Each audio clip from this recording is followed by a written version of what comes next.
Hey guys, welcome to our channel. இன்றைக்கி வீடியோவில் நம்ம என்ன டாபிக் பற்றி பார்க்க போகிறோன்னா, உங்கள் பர்சனுடைய கரண்ட் சிச்சுவேஷன் என்ன. இப்போ நீங்கள் நோ கான்டாக்ட் சிச்சுவேஷனில் இருந்திருப்பீங்க. எந்த விதமான கான்டாக்டும் இல்லாமல் இருந்திருக்கும். அந்த நபர் உங்ககிட்ட பேசுகிறது கிடையாது, நீங்களும் பேசுகிறது கிடையாது. அந்த நபருடைய மனநிலைமை எப்படி இருக்குது, இப்போ அவங்க என்ன பண்ணிகிட்ருக்காங்க, அவங்கள பற்றி எதுவுமே தெரியலை அப்படின்னா இந்த ரீடிங் உங்களுக்கு தான். உங்களுடைய நபரின் தற்போதைய நிலை இதுதான் இந்த டேரோ ரீடிங்கில் நம்ம பார்க்க போகிறோம். இதில் பைல் 1 பைல் 2 இருக்குது. இதில் எந்த பைல் நம்பர் உங்களுக்கு ரொம்ப அட்ராக்டிவாக இருக்கோ அந்த பைல் நீங்கள் சூஸ் பண்ணிக்கோங்க. உங்களால் சூஸ் பண்ண முடியலன்னா கண்ணை மூடிட்டு மெடிடேஷன் பண்ணிவிட்டு அதுக்கப்புறமா ஒரு பைல் நீங்கள் சூஸ் பண்ணிக்கோங்க. இது ஒரு ஜென்ரல் ரீடிங் மட்டும்தான். உங்களுக்கு இதில் எது ரெசனேட் ஆகுதோ அதை மட்டும் நீங்கள் எடுத்துக்கோங்க, மற்றதை விட்டுருங்க. உங்களுக்கு பர்சனல் டேரோ கார்ட் ரீடிங் தேவைப்பட்டுச்சுன்னா நீங்கள் என்னை இன்ஸ்டா அல்லது மெயிலில் காண்டாக்ட் பண்ணுங்கள். வாங்க வீடியோக்குள்ளாடி போகலாம். இப்போ பைல் நம்பர் 1 சூஸ் பண்ணவங்களோட ரீடிங் நம்ம பார்க்கலாம். உங்கள் பர்சனுடைய கரண்ட் சிச்சுவேஷன் என்ன? நோ கான்டாக்ட் சிச்சுவேஷனில் நீங்கள் இருக்கீங்க. அவங்களுடைய கரண்ட் சிச்சுவேஷன் இப்போ எப்படி இருக்குது, அவங்க என்ன மனநிலைமையில் இருக்காங்க, அதை பற்றி தான் பார்க்க போகிறோம். நீங்கள் நினைக்கக்கூடிய பர்சன் பார்த்தீங்கன்னா இப்போ எப்படி இருக்காங்கன்னா, அவங்களுடைய விஷயங்கள், அதாவது சில வேலையாக இருக்கலாம் அல்லது வேறு ஏதாச்சும் தொழில் பண்ணுறதா இருக்கலாம், அதில் ஏற்ற இறக்கங்களை சந்திச்சுக்கிட்டே இருக்காங்க. அவங்க எதிர்பார்க்கக்கூடிய சக்ஸஸ் அதில் கிடைக்க மாட்டேங்குது. வேலையாக இருந்துச்சு அப்படின்னா வேலைகளில் பார்த்திங்கன்னா டென்ஷன் அதிகமாக இருக்குது. அதே மாதிரி ப்ராப்பராக எதுவுமே அவங்க நினைக்கிற மாதிரி எதுவுமே அமைய மாட்டேங்குது. இந்த மாதிரி சிச்சுவேஷன் அவங்க இப்போ ஹேண்டில் பண்ணிக்கிட்டு இருக்காங்க. இன்னொரு விஷயம் என்ன அப்படின்னா, அந்த நபர் என்னத்தான் ரொம்ப டல்லாக இருந்தாலுமே சரி, அந்த நபர் ரொம்ப ஸ்ட்ராங்காக இருக்காங்க சில விஷயங்களில். அதாவது நீங்கள் இப்போ அவங்கள பற்றி பேசினாலோ அவங்கக்கிட்ட பேச போனாலோ உங்களை பற்றின நினைவுகளில் அவங்க இன்வால்வ் ஆகக்கூடாது அப்படின்னு சொல்லிட்டு ஒதுங்கி இருக்காங்க. ஏன்னா அவங்களுக்கான டாமினேஷனை உங்ககிட்ட காமிச்சிக்கிட்டே தான் இருப்பாங்க இந்த பர்சன். இன்னும் உங்கள் மேலே அவங்களுக்கு கோபம் இருக்குது, அந்த வெறுப்பு உணர்வு எல்லாமே இருக்குது. உங்ககிட்ட பேசினாலுமே, அதாவது நீங்கள் அந்த நபர்கிட்ட போய் பேச ட்ரை பண்ணாலோ இல்லை ஃபேமிலி வைஸ் பேச ட்ரை பண்ணாலோ அந்த நபர் கண்டிப்பாக உங்கள் முகத்தை பார்த்து பேச மாட்டாங்க. ஏன்னா அவங்களுக்கு இதில் இன்ட்ரெஸ்ட் இல்லாத மாதிரி தான் இருக்குது. ஆனால் அந்த பர்சன் பார்த்திங்கன்னா அவங்களுடைய வாழ்க்கையில் ரொம்ப ஸ்ட்ராங்காக இருக்கிற மாதிரி தான் உங்களுக்கு தெரியும். நீங்கள் வெளியிலேருந்து பார்க்குறப்போ அது உங்களுடைய விஷயத்தில் அவங்க ரொம்ப ஸ்ட்ராங்காக இருக்காங்க. இப்போ அவங்களுடைய கரியரில் ரொம்ப இம்பார்ட்டன்ட் கொடுத்துக்கிட்டே இருக்காங்க.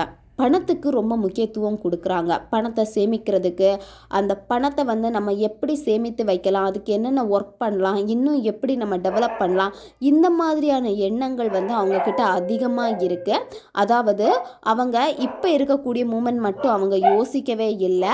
அவங்க யோசிக்கிறது இதுக்கு அப்புறமா, அதாவது லைஃப் லாங் அவங்களுடைய கடைசி காலம் வரைக்கும் அவங்களுக்கு தேவையான கரெக்டான அந்த தொழில் அமையணும், அதுக்கான பணம் எல்லாமே இருக்கணும். அந்த எண்ணங்கள் அதிகமாக இருக்கு. அவங்களுடைய வாழ்க்கைக்கு தேவையான பணத்தை சம்பாதிக்கணுங்கிற எண்ணம் அவங்க இப்போ போராடிட்டு இருக்காங்க. மன்னிச்சுக்கோங்க காய்ஸ், பேக்ரவுண்டு சத்தத்துக்கு முடிஞ்ச அளவுக்கு பேக்ரவுண்ட் சத்தம் இல்லாமல் எடுக்கிறதுக்கு பார்க்குறேன். இருந்தாலுமே இந்த மாதிரி ஆகுது, மன்னிச்சுக்கோங்க. ஓகே காய்ஸ், ரீடிங்கில் போகலாம். இந்த பர்சன் பார்த்தீங்கன்னா அதிகமாக திங்க் பண்ணக்கூடிய ஒரு பர்சன். ஒரு விஷயத்துக்குள்ளாடி போகணுன்னாலும் அதிகமாக திங்க் பண்ணுவாங்க. அவங்களுடைய லவ் லைஃபாக இருக்கட்டும், இல்லை ஒரு வேலை செய்கிறாங்க அதுவாக இருக்கட்டும், இல்லை பிற விஷயங்களாக இருக்கட்டும், ஒரு டைமுக்கு பல டைம் அதிகமாக யோசிப்பாங்க. இது நமக்கு செட் ஆகுமா ஆகாதா, அந்த மாதிரி அதிகமாக யோசித்து முடிவுகள் எடுக்கக்கூடிய ஒரு நபர். நிதானமாக உட்காந்து யோசிப்பாங்க. சில நேரம் அதை உங்ககிட்டையும் ஷேர் பண்ணியிருப்பாங்க அந்த நபர். நான் தெளிவாக யோசித்து தான் முடிவெடுப்பேன், இப்போதைக்கு நீ எந்த ஒரு டிசிஷனும் எடுத்துக்காத அப்படின்னு. உங்களுடைய வாழ்க்கையில் கண்டிப்பாக அவங்க எங்கேயாவது ஒரு இடத்துல இந்த கிண்டு உங்களுக்கு கொடுத்துருப்பாங்க. ஆனால் அதை நீங்கள் பெருசாக எடுத்துருக்க மாட்டீங்க உங்கள் வாழ்க்கையில். ஆனால் அந்த நபர் ஒரு தடவைக்கு பல முறை ரொம்ப யோசிக்கக்கூடிய ஒரு பர்சன் அவங்களுடைய வாழ்க்கையை நினச்சி. இன்னொன்று என்ன அப்படின்னா, இந்த பர்சனுடைய வாழ்க்கையில் ஒரு தேர்ட் பர்சன் இருக்காங்க. அந்த தேர்ட் பர்சன் அவங்களுடைய ஃபேமிலி மெம்பர்ஸ், அம்மாவாக இருக்கலாம், இல்லை அக்காவாக இருக்கலாம், அல்லது அவங்களுக்கு நெருங்கிய தோழியாக இருக்கலாம், இல்லை வேறு யாராச்சும் கூட இருக்கலாம். அவங்க லைஃப்பில் பார்த்திங்கன்னா ஸ்ட்ராங்கான ஒரு லேடி இருக்காங்க. இப்போ இந்த ரீடிங் நீங்கள் பொண்ணு பார்த்துட்ருக்கீங்க அப்படின்னா அந்த ஆப்போசிட் பர்சன் வந்து மேலாக இருந்தாங்க அப்படின்னா அவங்க வாழ்க்கையில் வந்து ஒரு லேடி வந்து ஸ்ட்ராங்காக இருக்காங்க. இப்போ இந்த ரீடிங்கை வந்து பையன் பார்த்துட்ருக்கீங்க, ஆப்போசிட் பர்சன் நீங்கள் நினச்ச பர்சன் வந்து பொண்ணாக இருந்துச்சு அப்படின்னா அந்த பொண்ணுடைய வாழ்க்கையில் வந்து ஒரு ஸ்ட்ராங் லேடி இருக்காங்க. இந்த மாதிரி ஒரு ஸ்ட்ராங்கான லேடி அந்த பர்சனுடைய வாழ்க்கையில் இருக்காங்க வழி காட்டுறதுக்காகவே. ஏன்னா அவங்க கண்ட்ரோலில் வச்சுருக்காங்க, இதுதான் நீ செய்யணும், இப்படி தான் நீ இருக்கணும் அப்படின்னு சொல்லிட்டு உங்ககிட்ட இருந்து அவங்கள விலக்கி வச்சுருக்காங்க. அதாவது உங்களை பற்றி இல்லாதது பொல்லாதது எல்லாம் சொல்லி அந்த நபருடைய மனதை வந்து மாற்றி வச்சுருக்காங்க. இந்த லேடி வந்து என்னத்தான் உங்களுக்கு தெரிஞ்ச லேடியாக இருந்தாலுமே, அதாவது சிலருக்கு வந்து இந்த ரீடிங் பார்க்குறவங்களுக்கு அந்த லேடியை ரொம்ப நல்லா தெரிஞ்சிருக்கும். அந்த லேடி உங்ககிட்ட பேசியிருந்தாங்கன்னா உங்ககிட்ட வந்து ரொம்ப நல்லவங்க மாதிரி வந்து வெளிப்படுத்தி இருப்பாங்க. ஆனால் அவங்களுக்குன்னு இன்னொரு முகம் இருக்குது. அந்த முகம் வந்து பார்த்திங்கன்னா நேராக ஆப்போசிட்டாக இருக்கும். என்னத்தான் நல்லவங்க மாதிரி பேசினாலும் அந்த பர்சன் கிட்ட பேச போகிறப்ப வந்து ஆப்போசிட்டாக தான் ரியாக்ட் பண்ணுவாங்க. ஏன்னா சுத்தமாக அவங்களுக்கு வந்து அந்த பர்சனுடைய லைஃப்பில் நீங்கள் இருக்கிறது அந்த லேடிக்கு வந்து பிடிக்கலை. அதனாலே வந்து பார்த்திங்கன்னா உங்களை பற்றின நெகட்டிவ் எண்ணங்களை தான் அதிகமாக அவங்களுக்கு திணிச்சு வச்சுக்கிட்டே இருக்காங்க. அதனால் உங்கள் பர்சனும் அதை வந்து பிலீவ் பண்ணி இருக்காங்க. இந்த லேடியுடைய எனர்ஜி தான் அந்த பர்சனை வந்து ப்ரொடெக்ட் பண்ணிக்கிட்டே இருக்குது உங்ககிட்ட வர முடியாமல். இந்த ரீடிங்கை வந்து ப்ரெக்னென்ட் லேடி நீங்கள் பார்த்துட்டு இருக்கீங்க அப்படின்னா ஆப்போசிட் உங்களுடைய ஹஸ்பண்ட் கிட்ட வந்து இந்த மாதிரியான தன்மைகள் வந்து கண்டிப்பாக வந்து வெளிப்படும். ஏன்னா இப்போ நீங்கள் ப்ரெக்னெண்ட்டாக இருந்து பிரிஞ்சிருப்பீங்க. உங்ககிட்ட அவங்களுக்கான எந்த விதமான கான்டாக்டும் இல்லாமல் உங்களை ஒதுக்கி வச்சுக்கிட்டே இருப்பாங்க. நீங்கள் உங்களுடைய விஷயத்தில் வந்து இந்த பர்சனுடைய விஷயம்னு வரப்போ நீங்கள் ரொம்ப வந்து கஷ்டப்பட்டுட்டு இருப்பீங்க. ஆனால் தனியாக நீங்கள் நிற்கிறப்ப கூட உங்கள் சைடில் வந்து உங்களுக்குன்னு ஒரு தைரியமும் கிடைக்கும் குழந்தைக்காக அப்படின்னு சொல்லிட்டு. நீங்கள் என்னத்தான் உங்களுக்குள்ளாடி கஷ்டம் இருந்தாலும் அந்த கஷ்டத்தை வந்து வெளியே காமிக்காமல் இருப்பீங்க. அதாவது உங்கள் பேரண்ட்ஸ்கிட்டேயா இருக்கட்டும், அடுத்தவங்கக்கிட்டேயா இருக்கட்டும், அதை பெருசாக வெளிப்படுத்தாத மாதிரி தான் நீங்கள் இருப்பீங்க. இன்னொன்று என்ன அப்படின்னா அந்த நபர், அதாவது நீங்கள் யாருக்காக இந்த ரீடிங் பார்க்குறீங்களோ அந்த பர்சன் வந்து ஹாப்பியாக இருக்காங்க இல்லையான்னு கேட்டால் அவங்க வந்து பெரிய அளவுக்கு ஹாப்பியாக இல்லை. ஏன்னா அவங்களுடைய திங்கிங் எல்லாமே வந்து பார்த்திங்கன்னா ஆல்ரெடி நான் சொன்ன மாதிரி தான் அவங்களுடைய கரியர் ஃபோக்கஸ் பண்ணுறாங்க. பணம் தட்டுப்பாடு இருக்குது, பணம் வந்து பூர்த்தி பண்ணணும், கடன் தொல்லைகளில் இருந்திருப்பாங்க, இந்த மாதிரி இருக்கும். அதுக்கான எண்ணங்கள் தான் அவங்கக்கிட்ட வந்து அதிகமாக போய்கிட்டே இருக்குது. பெரிய அளவுக்கு அவங்க எதிர்பார்க்குற வருமானம் அவங்களுக்கு வர மாட்டேங்குது, இந்த மாதிரி தான் இருக்குது. ஒரு சைடில் இருந்து அவங்களுக்கு பணம் வந்துனாலும் இன்னொரு சைடு வந்து அந்த பணம் வந்து தீர்ந்துக்கிட்டே தான் இருக்குது, இந்த மாதிரி தான் இருக்குது. நீங்களும் ஏதாவது உதவி பண்ணலாம் அப்படின்னு நீங்கள் ஏதாவது ஸ்டெப் எடுத்து நீங்கள் முன்னாடி போனாலுமே அந்த நபர் வந்து உங்களுடைய ஹெல்ப்பை வந்து எதிர்பார்க்கவே மாட்டாங்க. ஏன்னா அவங்க கண்டுக்காம தான் இருப்பாங்க, இந்த மாதிரி தான் இருக்குது. இப்போ ஓவரால் சொல்லப்போனால் இந்த நபருடைய தற்போதைய சிச்சுவேஷன் வந்து பார்த்திங்கன்னா அவங்களுடைய கரியர், அதாவது பணம் தேவைகள், அவங்களோட ஜாப் இது எதுவுமே ஸ்டடியாக நேராக இல்லாமல் இருக்குது. அதை பற்றின எண்ணங்கள் தான் அவங்களுக்கு இப்போ அதிகமாக போய்கிட்டே இருக்குது. இது வந்து பைல் நம்பர் 1 சூஸ் பண்ண உங்களுடைய ரீடிங். இது ஒரு ஜென்ரல் ரீடிங் மட்டும்தான். உங்களுக்கு எது ரெசனேட் ஆச்சோ அதை மட்டும் எடுத்துக்கோங்க, மற்றதை விட்டுருங்க. உங்களுக்கு பர்சனல் ரீடிங் வேணும் அப்படின்னா நீங்கள் என்னை இன்ஸ்டா அல்லது மெயிலில் காண்டாக்ட் பண்ணுங்கள். பைல் நம்பர் 2 சூஸ் பண்ண உங்களுடைய ரீடிங்கில் நம்ம போகலாம். இந்த ரீடிங்கை யார் சூஸ் பண்ணியிருக்கீங்களோ உங்களுடைய பர்சன் வந்து இப்போ கடல் தாண்டி பயணம் பண்ணுற மாதிரி காமிக்குது. அதாவது அந்த நபர் வந்து வேலை விஷயமா வந்து வேறு வெளியே ட்ரிப்புக்கு போகலாம், இல்லை அவங்க வந்து வெளிநாடுகளில் வேலை செய்கிற மாதிரி அவங்க போகலாம், இல்லை பிஸ்னஸ் சம்மந்தப்பட்ட ஏதாச்சும் ஒரு இடத்துக்கு அவங்க போகிற மாதிரி காமிக்குது.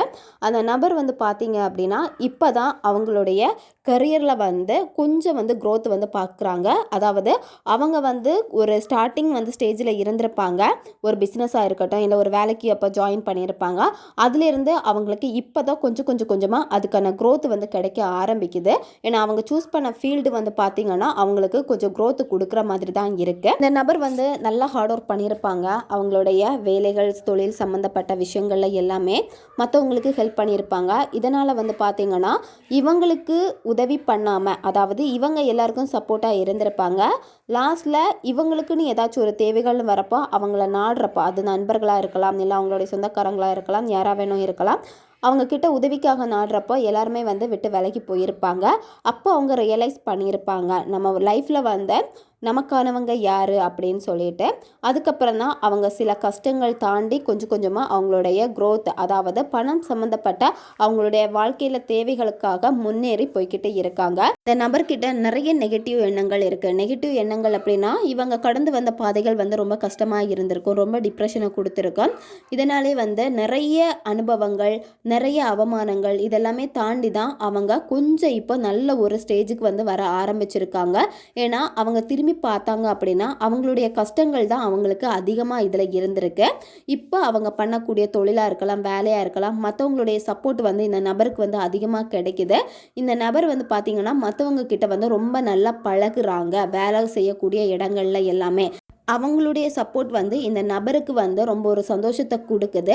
அதே மாதிரி புதிய நண்பர்கள் நிறைய பேர் இந்த நபருக்கு கிடைச்சிருக்காங்க. இவங்களும் அந்த பர்சனுக்கு வந்து சப்போர்ட் பண்ணுற மாதிரி இருக்கு. இப்போ இந்த நபருக்கு வந்து ரொம்ப முக்கியமாக இருக்கக்கூடியது வந்து பண பிரச்சனையில இருந்து வெளியே வரணும். கடன் பிரச்சனையில மாட்டிகிட்டு இருப்பாங்க, இல்லை ஏதாவது ஒரு கமிட்மெண்ட்டில் மாட்டிகிட்டு இருப்பாங்க. ஸோ இதை வந்து எப்படியாவது சால்வ் பண்ணணும் அப்படிங்கிற ஒரு எண்ணங்கள் தான் அதிகமாக இருக்குது. இன்னும் வந்து அவங்க ஹாப்பியாக இருக்காங்க இல்லையான்னு கேட்டால், அவங்க எப்போ வந்து கொஞ்சம் தனிமையாக ஃபீல் பண்ணுறாங்களோ அந்த இடத்துல அவங்களுடைய மொத்த எனர்ஜியும் வந்து பார்த்திங்கன்னா லாஸ் பண்ணுறாங்க. அதாவது அந்த நபருக்கு வந்து உங்களுக்கான எண்ணம் வந்து அதிகமாக இருக்குது அவங்க கிட்ட. ஆனால் அந்த நபர் வந்து சில சந்தர்ப்ப சூழ்நிலையால் அவங்க அதை உங்ககிட்ட வெளிக்காமிக்காமல் இருக்காங்க. ஆனால் அவங்க ஒரு சைடில் பார்க்குறப்போ அவங்க மகிழ்ச்சியாக இருக்காங்களா இல்லையான்னு கேட்டால் மகிழ்ச்சியாக இல்லை. உங்களை பற்றின நினைவு அவங்களுக்கு வருது. ஏன்னா அவங்களுக்கு இப்போ ஒரு விஷயம் சந்தோஷத்தை கொடுக்குது. ஏன்னா இப்போ தான் கொஞ்சம் டெவலப் ஆகி வராங்க, ஒரு சந்தோஷத்தை கொடுக்குது. இருந்தாலுமே அவங்களுக்கு இன்னொரு சைடு வந்து மொத்தமாக அவங்க வந்து சேடாக தான் இருக்காங்க. எதுவுமே அவங்கக்கிட்ட நிரந்தரமாக இல்லை. அந்த ஒரு எண்ணம் வந்து அவங்களுக்கு அதிகமாக இருக்குது. தனிமையில் உட்கார்ந்தாங்க அப்படின்னா ஏகப்பட்டதை வந்து யோசிச்சுக்கிட்டே இருப்பாங்க. நீங்களும் அதே மாதிரி தான் பண்ணிக்கிட்டே இருக்கீங்க. அந்த நபருக்காக நீங்கள் வந்து வெயிட் பண்ணிக்கிட்டே இருக்கீங்க. அந்த பர்சன்கிட்ட நீங்கள் பேச போனாலுமே அவங்க உங்ககிட்ட பேசுகிறதுக்கான ஒரு மைண்ட் செட்டில் இருக்காங்களா இல்லையான்னு கேட்டால் அவங்க வந்து மைண்ட் செட்டில் இல்லை. ஏன்னா அவங்களுடைய பிரச்சனைகள் வந்து வேறு விதமாக இருக்கிறப்ப அவங்க ப்ராப்பராக அவங்களுக்கு ரெஸ்பான்ஸ் எதுவுமே பண்ண மாட்டாங்க. இதனாலே நீங்களும் ரொம்ப சேடாக இருப்பீங்க. அவங்க பேச மாட்டேங்கிறாங்க அப்படின்னு உங்களுடைய பார்வைக்கு தோன்றது அவங்க ஹாப்பியாக இருக்காங்க அப்படின்னு. ஆனால் அவங்க வந்து ஹாப்பியாக வந்து இருக்காங்களா இல்லையான்னு கேட்டால் ஹாப்பியாக இல்லை. ஏன்னா அந்த நபருக்கு வந்து ஃபீலிங்ஸ் இருக்குது. அதை வந்து அவங்க நினைக்கிறப்ப எல்லாமே அவங்களுடைய மனசால் அதை நினச்சி அதை வெளிப்படுத்தாமல் அப்படி அவங்க விடுறாங்க. இந்த ரிலேஷன்ஷிப்பில் வந்து ரொம்ப அதிகமாக பாதிக்கப்படுறது நீங்களாக தான் இருப்பீங்க. இந்த ரீடிங் யார் பார்க்குறீங்களோ நீங்களாக தான் இருப்பீங்க.